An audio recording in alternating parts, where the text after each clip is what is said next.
Hello viewers and subscribers, আসসালামু আলাইকুম।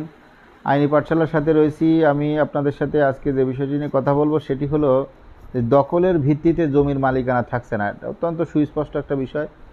বিদ্যমান যে দখল সত্ত্ব আইন অনুযায়ী কোনো সম্পদ 12 বছর নিজের দখলে রাখতে পারলে তার মালিকানা দাবি করা যেত।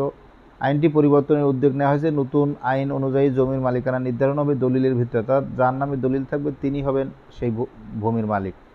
শুধু দখলের ভিত্তিতে জমির মালিকানা লাভের বিধান আর থাকছে না। 1885 সালে প্রণীত দখল সত্ত্ব আইনটি সম্প্রতি সংশোধনের উদ্যোগ নিয়েছে ভূমি মন্ত্রণালয় এবং সেটি আইনটি বাস্তবায়নও ইতিমধ্যে হয়েছে। ভূমি অপরাধ ও প্রতিকার আইন 2023 মন্ত্রণালয় যে আইনটি সংশোধনের উদ্যোগ নিয়েছে এবং আইনটি নিয়ে মন্ত্রণালয় আশা করতেছে যে জাতীয় সংসদের সেটা পাশ হয়ে গেছে ইতিমধ্যে। দখল সত্ত্ব আইন অনুযায়ী কোনো সম্পদ 12 বছর পর্যন্ত নিজের দখলে রাখতে পারলে সেই সম্পদের মালিকানা দাবি করা যায়। আইনটি পরিবর্তন হলে জমির মালিকানা নির্ধারণ হবে দলিলের ভিত্তিতে, মানে দলিল যার জমিদার, যার নামে দলিল থাকবে তিনিই হবেন ওই ভূমির মালিক। বিদ্যমান আইনের অজুহাতে প্রচুর সরকারি সম্পত্তি বেদখল হয়েছে। বিভিন্ন সময় ব্যক্তি মালিকানার অনেক সম্পত্তি নিয়েও বিরোধ গড়িয়েছে আদালত পর্যন্ত। এর বাইরেও জমির দখল নিয়ে সহিংসতার কারণে মামলা মোকদ্দমা নৈমিত্তিক ঘটনায় পরিণত হয়েছে। আইনটিতে পরিবর্তন এলে দেওয়ানি মামলার একটি বড় অংশই কমে আসবে বলে মনে করছে সরকার। নতুন আইনটির নাম রাখা হয়েছে ভূমি ব্যবহার সত্ত্ব গ্রহণ আইন 2020। দেশে শুরু হওয়া ডিজিটাল সার্ভে সমাপ্ত হওয়ার পর এর সুফল মানুষ পাবে বলে মনে করছে ভূমিমন্ত্রী সাইফুজ্জামান। মেট্রোপলিটন বা সিটি এলাকাগুলোতে এই সার্ভে করা হচ্ছে বলে জানান ভূমিমন্ত্রী।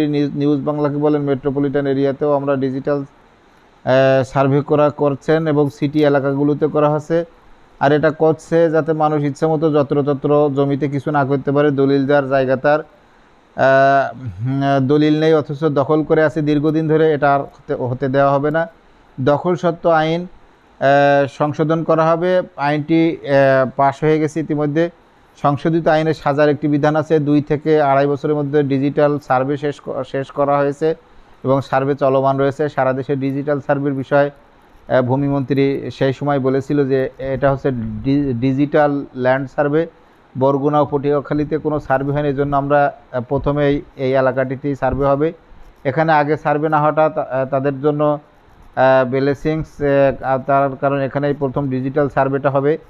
তিনি এই সার্ভে হবে ড্রোনের মাধ্যমে। এর অ্যাকুরেসি ক্লোজ টু 100%। আগের ম্যাপ নিয়ে এটার সঙ্গে সিনক্রোনাইজ করা হবে। সিএসএস এগুলো দেখবে এটার অ্যাকুরেসি যখন পারফেক্ট হবে, তখন যখন রোল আউট করা হবে সারা দেশে তখন এটা প্রধানমন্ত্রীকে নিয়ে উদ্বোধন করা হবে। এবং ডিজিটাল সার্ভে শেষ হলে জমির মালিকানা নিয়ে মামলাও কমে আসবে।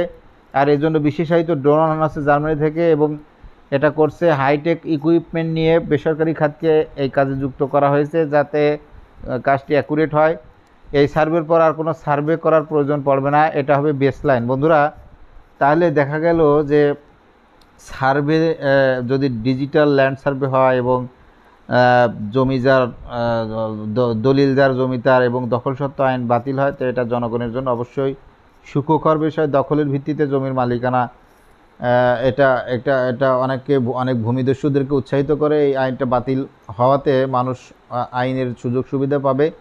আজকের ভিডিওর মাধ্যমে যে জমি দখলে থাকলেই মালিকানা থাকবে এমনটি নয়, দলিল যার থাকবে সেই জমির মালিক। এই বিষয়টি আমি গুরুত্ব সহকারে আলোচনা করেছি। অবশ্যই ভালো লাগলে লাইক কমেন্টস করবেন। নতুন নতুন আইন বিষয়ক ভিডিও পেতে চ্যানেলটি সাবস্ক্রাইব করে নেবেন। আসসালামু আলাইকুম।